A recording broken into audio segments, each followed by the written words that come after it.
for the United States.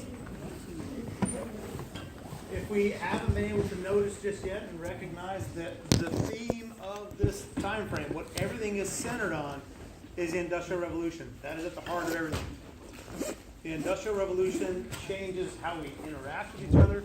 It changes who we interact with. It changes where people live primarily. We talked about that over the past couple days in class, whether they're living in rural settings or urban settings. It changes what the workforce looks like in terms of who's participating in it, where they're participating in it, the jobs they're undertaking. The Industrial Revolution changes politics a little bit for the worse for a while, and then it starts to get a little bit better ever so slowly towards the end of this time frame. But it does change the interaction between business and politics like we've never seen really at any other time in American history. So the Industrial Revolution is really, as I've said a couple times, at the heart of all of this. So after the Civil War, we've basically got two choices that we can make here. The nation can make two choices. It can become the Jeffersonian agrarian South that we were talking about at the beginning of the semester. You know, Thomas Jefferson's vision of what the United States is going to be, this agrarian society with these self-sufficient little centers all over the place. Or we become Hamilton's version of what the United States could be and should be, and that's this urban, vibrant center with new innovation, new industries, new ideas, new economic ideas in particular that don't exist in other parts of the world. We have a choice at the end of the Civil War. We can do one or we can do the other. Well, since the North wins, they get to decide the direction that this is going to go. Right? And so we're going to enter this period of the Industrial Revolution. Now, this Industrial Revolution is much different than the first Industrial Revolution in that, number one, the amount of innovation that comes out of it is vastly superior than the initial Industrial Revolution. The amount of money put into it by either private entrepreneurs or the government is vastly superior than the first Industrial Revolution of the 1820s and 30s. And the overall change that's brought to society probably has not been mimicked until recent times. And by recent times, I mean like the last 15 years. And in particular, you start talking about communication between each other with things like cell phones and satellites and stuff like that. So the speed at which we've moved over the past 15 years, that happened before, and that was the Industrial Revolution.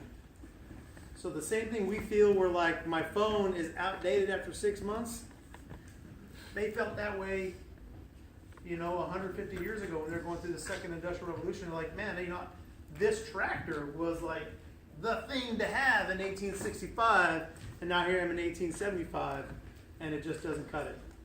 Okay? Things are moving fast, and you have to be with that change, and if you're not with that change, you get left behind. So let's review some of these topics. There's going to be a lot of vocab today, a lot of review of vocab. And if you notice, I have not asked you to do a period 6 vocab list, okay, because I pulled out the most important terms. We did a few of them a couple weeks ago in our homework. We got a few to do this weekend, okay? So, and I'll give you some other ones as we go through it. So let's talk about international economic expansion. International economic expansion. Oh, I thought it was pleasure. That's basically what goes on inside my head whenever Martine's asking me a question.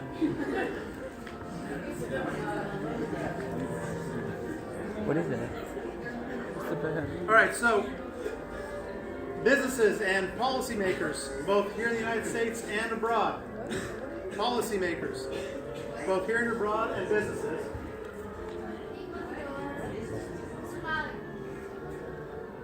What?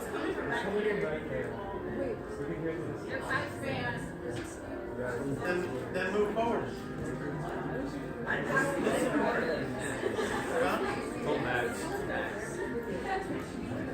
What's going on there? Huh? I know.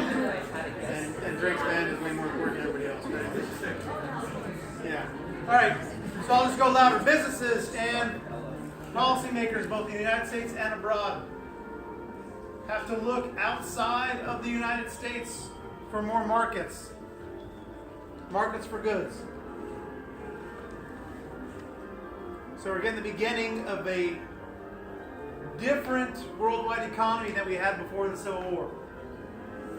Before the Civil War, what we're talking about in terms of a worldwide market is the trading of commodities. Now we're going to be talking about the trading of manufactured goods, refined products.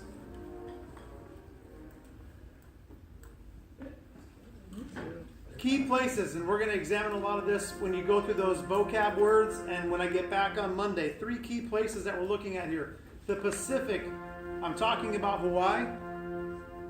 Asia, particularly Japan and China.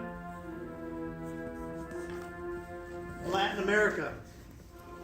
Latin America, we mean really just Central America. Okay?